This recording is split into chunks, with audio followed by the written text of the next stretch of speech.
ہر چیز پہ آپ کو مریم نواز شریف صاحبہ کی تصویر نظر آئے گی اور ہر منصوبہ آپ کو نظر آئے گا، ہر دوسرا منصوبہ. کل بھی انہوں نے راولپنڈی میں ایک فلائی اوور کا سنگ بنیاد رکھا ہے، تو نواز شریف فلائی اوور.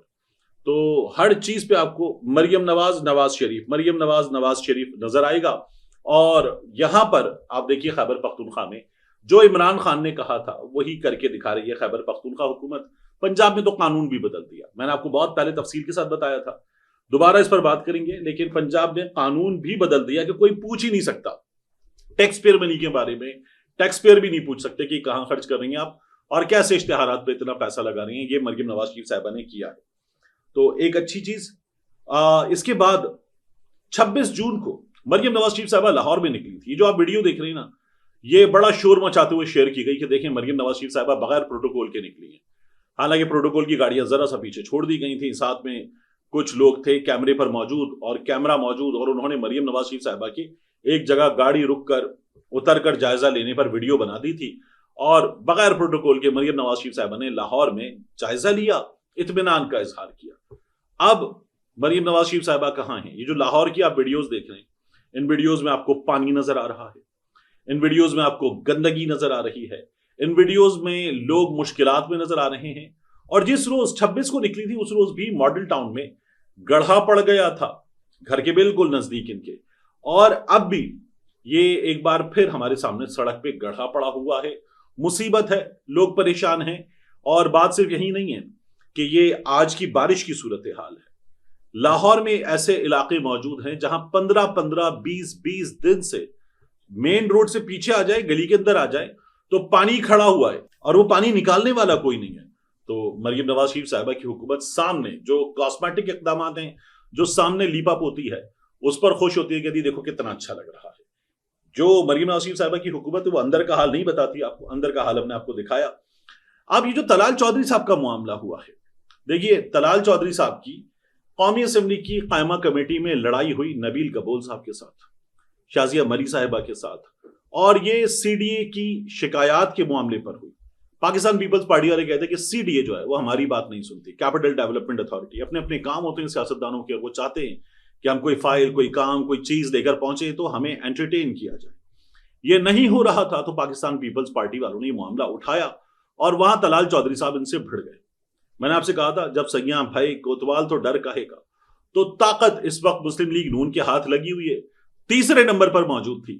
8 فروری 2024 کے الیکشن میں تیسرے نمبر پر موجود تھی پاکستان مسلم لیگ نون. لیکن پھر طاقت کی انجیکشن لگا لگا کے مسلم لیگ نون کو وہ جو مرغی ہوتی ہے نا، جسے برائلر مرغی کہتے ہیں، جسے فوری طور پہ تیار کیا جاتا ہے اور جب پنجرے سے نکالنے کے بعد یوں پھینکا جاتا ہے کہ اب اس کو کاٹیں گے تو وہ چلنے کے قابل بھی نہیں ہوتی، کیونکہ اس کو فوری طور پر مصنوعی طریقے سے بڑا کر دیا جاتا ہے. تو اس طرح کا حال ہے اور مسلم لیگ نون والے اپنے ساتھ بیٹھے لوگوں سے لڑ رہے ہیں. پاکستان پیپلز پارٹی والوں نے کہا کہ آپ کی حکومت گرا دیں گے. کیا پاکستان پیپلز پارٹی ان کی حکومت گرا سکتی ہے؟ تو جواب ہے نہیں گرا سکتی. اس لیے کہ جو میں آپ سے کہتا طاقت کی انجیکشن لگا کے ابھی بھی ان کو جو نمبرز دیے گئے ہیں مخصوص نشستوں کی صورت میں بھی، تو 2/3 تو اس پورے اتحاد کو جس کو ایلفی لگا کے جوڑا گیا ہے ان کو مل گیا ہے. لیکن سمپل میجورٹی مل گئی ہے مسلم لیگ نون کو. سمپل میجورٹی ملنے کا مطلب یہ ہے کہ اب پیپلز پارٹی والی بیساکھی اگر ساتھ نہ بھی ہو تو مسلم لیگ نون کھڑی رہ سکتی ہے. اور وہ جو مسلم لیگ نون کو یہاں پر کھڑا رکھنا چاہتے ہیں انہوں نے یہ انجیکشن مزید لگا دیے ہیں اور مسلم لیگ نون اب پاکستان پیپلز پارٹی کی محتاج نہیں. یہ ہمارے یہاں کیا جاتا ہے، کوئی بھی حکومت اس جگہ تک پہنچے، اس جگہ تک کہ اس حکومت کو کسی کے سہارے کی ضرورت نہ رہے، یہ نہیں ہونے دیا جاتا. عمران خان صاحب کی 2018 کے الیکشن میں سیٹیں زیادہ بن رہی تھی، جو کہا تھا نا آر ٹی ایس بیٹھا والی بات عمران خان کے خلاف استعمال کی جاتی ہے. لیکن ایک بار پھر ذرا یہ تصویر دیکھیے.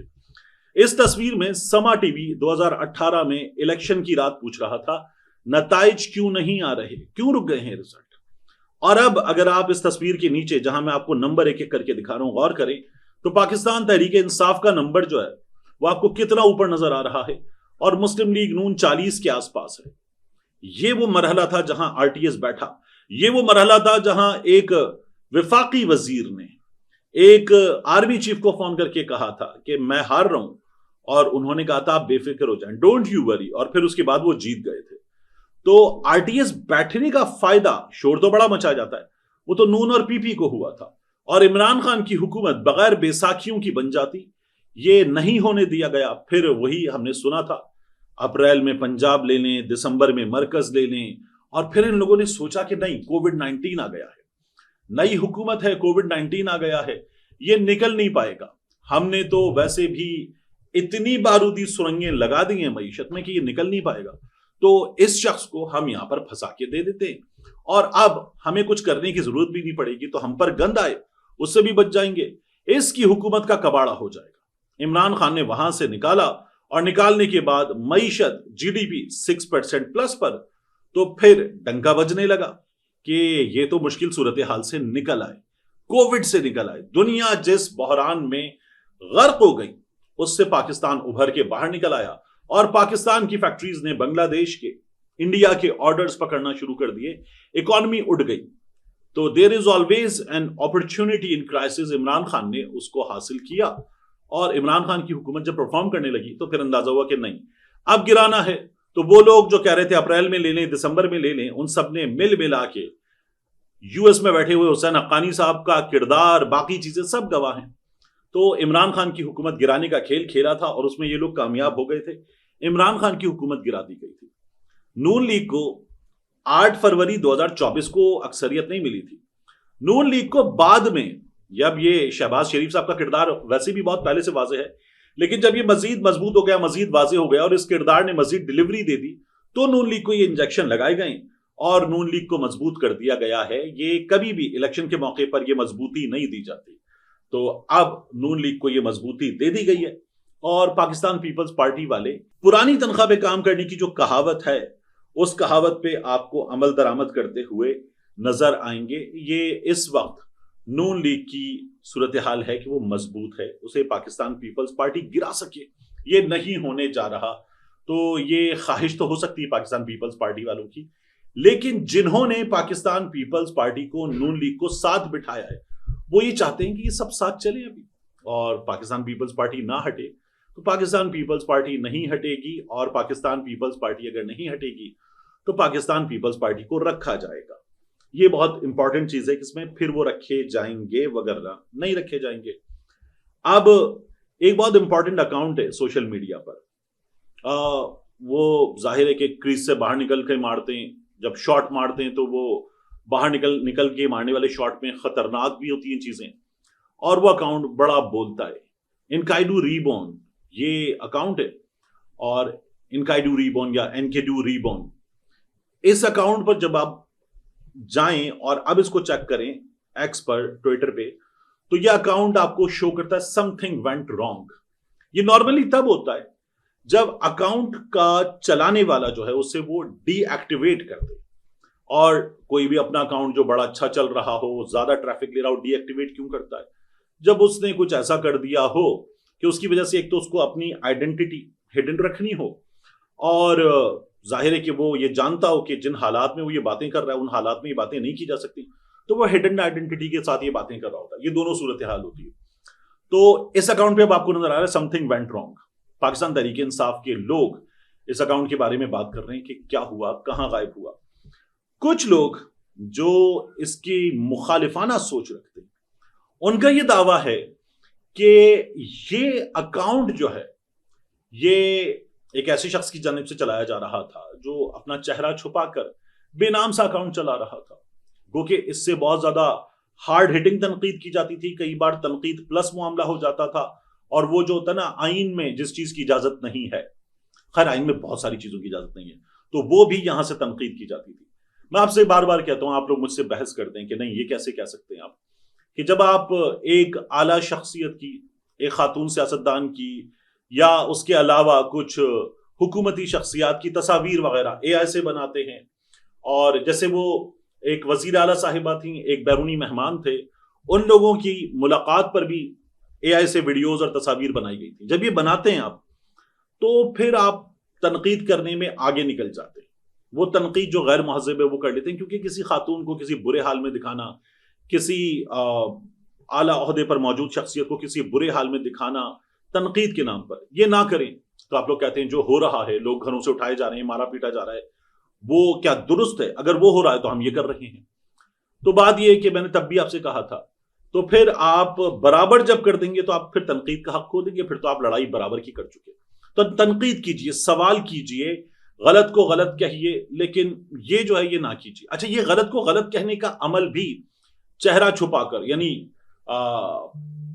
بابا کا شہزادہ ایک اکاؤنٹ ہو سکتا ہے، پاپا کی پری اگر ہو سکتا ہے تو بابا کا شہزادہ بھی ایک اکاؤنٹ ہو سکتا ہے. اس اکاؤنٹ سے یہ کام کیا جا سکتا ہے اگر یہ آئینی حدود میں سوالات اٹھا کر کیا جائے.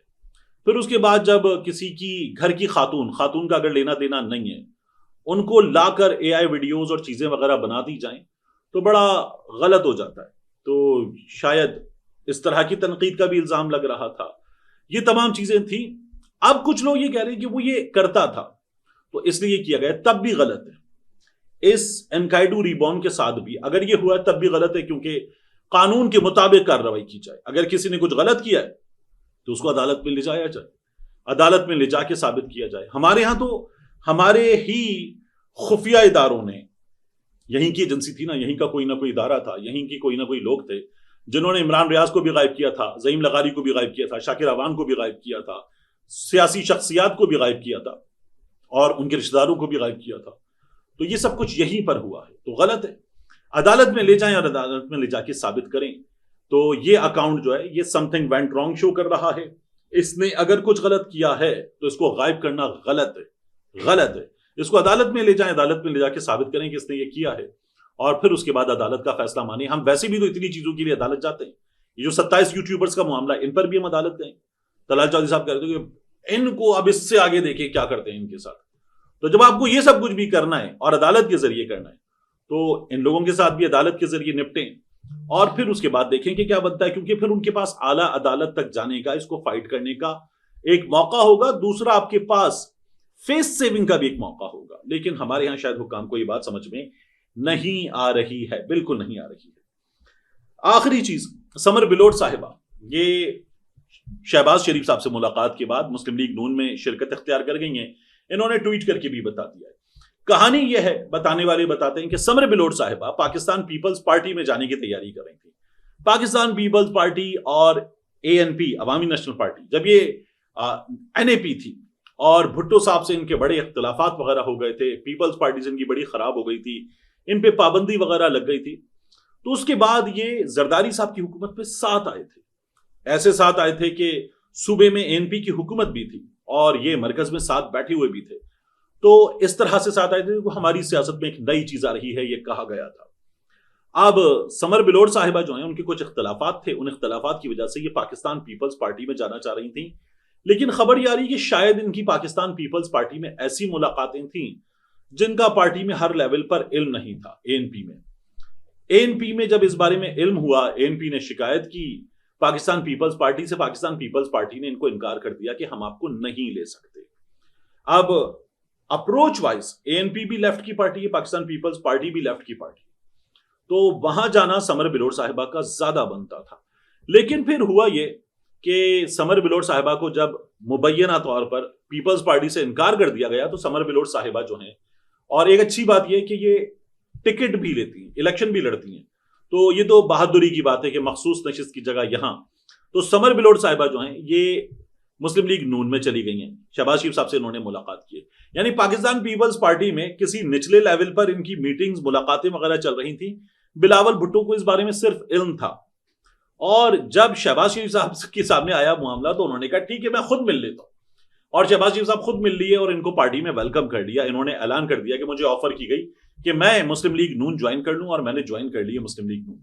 یہ اب آپ کو نظر آئے گا کہ شاید مخصوص نشست پر ہمیں خیبر پختونخوا اسمبلی میں نظر آئیں.